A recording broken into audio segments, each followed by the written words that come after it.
السلام علیکم، welcome to official YouTube channel world facts. اگر آپ نے ابھی تک ہمارا چینل سبسکرائب نہیں کیا تو اسے بھی سبسکرائب کر لیں۔ آج ہم نیب جسے نیشنل اکاؤنٹیبلٹی بیورو بھی کہتے ہیں اس کے بارے میں ڈسکس کریں گے۔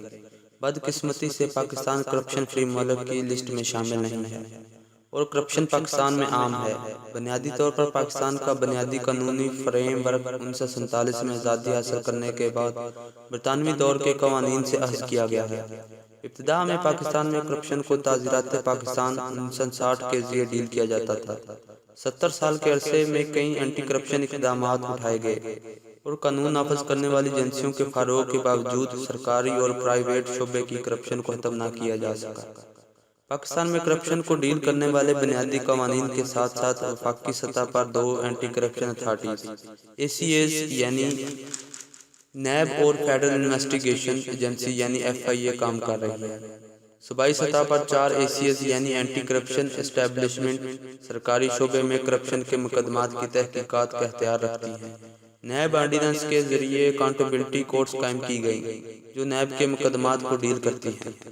بھارت کی طرح پاکستان میں بھی اسپیشل پولیس اسٹیبلشمنٹ برصغیر کی پہلی ACA کے طور پر قائم تھی، جبکہ اس کا قیام برطانوی حکومت نے 1938 میں کیا۔ بعد میں اس کا نام تبدیل کر کے پاکستان اسپیشل پولیس اسٹیبلشمنٹ رکھ دیا گیا یعنی PSPA وفاقی حکومت کے ملازمین کی کرپشن کی تحقیقات کرتی تھی، تاہم وہ بہت مؤثر نہیں تھی۔ یہی وجہ ہے کہ اسے بعد میں 1975 میں فیڈرل انویسٹیگیشن یعنی FIA سے تبدیل کر دیا گیا۔ FIA کا قیام FIA ایکٹ 1947 کے تحت عمل میں لایا گیا۔ صوبائی سطح پر کرپشن کو ڈیل کرنے کے لیے 4 اینٹی کرپشن اسٹیبلشمنٹ قائم کی گئیں۔ FIA حکومتوں کا سیاسی اعلی کار بن گئی، جس کی وجہ سے احتساب بیورو کا قیام احتساب ایکٹ 1997 کے تحت عمل میں لایا گیا۔ 1999 میں چوتھے فوجی دور میں احتساب بیورو کو نیشنل اکاؤنٹیبلٹی بیورو میں تبدیل کر دیا اور اس وقت نیشنل اکاؤنٹیبلٹی آرڈیننس NAO کو نافذ کیا گیا۔ آرڈیننس کے ذریعے 1958 سے ہونے والے جرائم کو بھی عدالتی دائرہ سماعت میں شامل کیا گیا۔ نیب کی خصوصیت یہ ہے کہ اس نے فوجداری طریقہ کار کو وضع کیا۔ نیب کو اعلیٰ اینٹی کرپشن اتھارٹی کا درجہ حاصل ہو چکا ہے اور وہ پوری طاقت سے فیلڈ میں کام کر رہا ہے۔ اس کے طریقہ ہائے کار سخت ہیں اور وہ سرکاری یا پرائیویٹ سیکٹر کسی بھی شعبے میں کرپشن یا ایسی بدعنوانیوں میں ملوث کسی بھی شخص کو سخت سزائیں تجویز کر سکتا ہے۔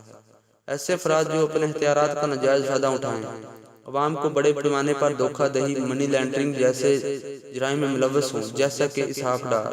نیب انہیں ڈیل کرتا ہے، لوٹی ہوئی قوم کی دولت کو واپس وطن میں لاتا ہے۔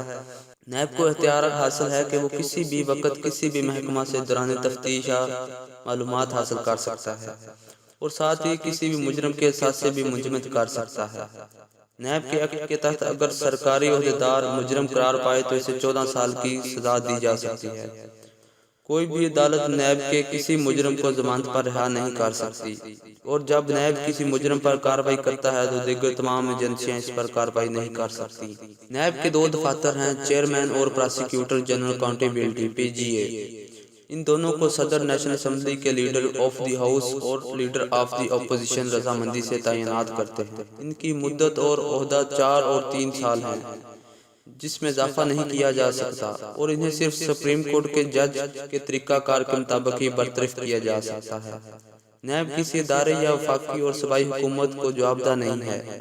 وفاقی اور صوبائی حکومتوں کے محکموں، وزارتوں، سرکاری اداروں اور سرکاری عہدیداران کے ضابطوں، قانونی ڈھانچوں اور طریقہ کاروں کا جائزہ لینے کے لیے یہ ونگ کرپشن کی نشاندہی کرتا ہے اور اسے روکنے کے لیے اپنی سفارشات پیش کرتا ہے۔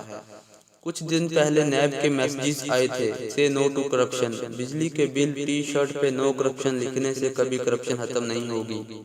کرپشن صرف بچوں کی تربیت سے ہی ختم ہو سکتی ہے۔ افسوس کی بات یہ ہے کہ ہمارے سسٹم میں تربیت ہے ہی نہیں۔ جب تک ہمارا بچہ یہ نہیں سمجھے گا کہ کردار والے کی عزت ہے، وہ کردار والا نہیں بنے گا۔ ہم نے اپنے بچوں کے ذہن میں بٹھایا ہوا ہے کہ پیسے والوں کی عزت ہے اور وہ بڑا ہو کر زیادہ سے زیادہ پیسے کمانے کے لیے کرپشن ہی کرے گا۔ ضرورت اس امر کی ہے کہ ہم اپنے معاشرے کی تربیت کریں۔ دوستو، اگر آپ کو ہماری ویڈیو پسند آئے تو اسے ضرور لائک کریں اور ویڈیو کو زیادہ سے زیادہ شیئر کریں۔ اگر آپ چاہتے ہیں کہ آپ کو اس طرح کی اور ویڈیوز ملتی رہیں تو چینل کو ضرور سبسکرائب کریں۔ اللہ حافظ۔